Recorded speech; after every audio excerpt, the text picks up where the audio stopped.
Hello, ഇന്നത്തെ കേക്കുകൾ കണ്ടാലോ? ഇത് അജിതയുടെ വെഡിങ് ആനിവേഴ്സറി കേക്കാണ്. ഡബിൾ ഹാർട്ട് ഷേപ്പ് വേണമെന്നാണ് പറഞ്ഞിരിക്കുന്നത്. റെഡ് വെൽവെറ്റിലാണ് കേക്ക് ചെയ്തിരിക്കുന്നത്. ഈ ഹാർട്ടിനോട് ഈ ഹാർട്ട് ചേർത്ത് വെക്കാൻ ഞാനൊരു ഇച്ചിരി പണിപ്പെട്ട് കേട്ടോ.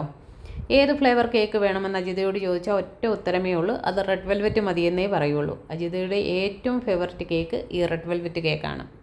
അങ്ങനെ കുറച്ച് ഷുഗർ ബോൾസും ഒക്കെ ഇട്ട് കേക്കൊക്കെ കംപ്ലീറ്റ് ആക്കിയിട്ടുണ്ട്. ഇതായിരുന്നു ഫൈനൽ ലുക്ക്. ഇതാണ് അജിതയും രാജുചേട്ടനും. പിന്നെ എനിക്കൊരു കേക്ക് കൂടി ഉണ്ടായിരുന്നു. അത് തങ്കുവിൻ്റെ കേക്കായിരുന്നു. തങ്കു എന്ന് വിളിക്കുന്നതൊന്നും മോനിപ്പോൾ ഇഷ്ടമല്ല കേട്ടോ. വലിയ കൊച്ചൊക്കെ ആയതുകൊണ്ട് ഇപ്പോൾ ആര്യൻ എന്ന് വിളിക്കുന്നതാണ് ഇഷ്ടം. കേക്കിലും അങ്ങനെ മതിയെന്ന് പറഞ്ഞിട്ടുണ്ടായിരുന്നു. പിന്നെ ഒരു നറൂട്ടയുടെ തീം വേണമെന്ന് മോൻ പറഞ്ഞിട്ടുണ്ടായിരുന്നു. കുഞ്ഞ് കാണുന്ന ഒരു കാർട്ടൂണാണേ അത്. പിന്നെ ഞാൻ ഗൂഗിളിലൊക്കെ തപ്പി നറൂട്ടയൊക്കെ കണ്ടുപിടിച്ചു. അങ്ങനെ ലേസർ പ്രിൻ്റൊക്കെ എടുത്ത് കേക്കൊക്കെ കംപ്ലീറ്റ് ചെയ്തു. ഇതാണ് നമ്മുടെ ബർത്ത്ഡേ ബോയ് ആര്യൻ. മറ്റൊരു വീഡിയോയുമായി ഏനാദി കേക്ക്സിലൂടെ വീണ്ടും കാണാം.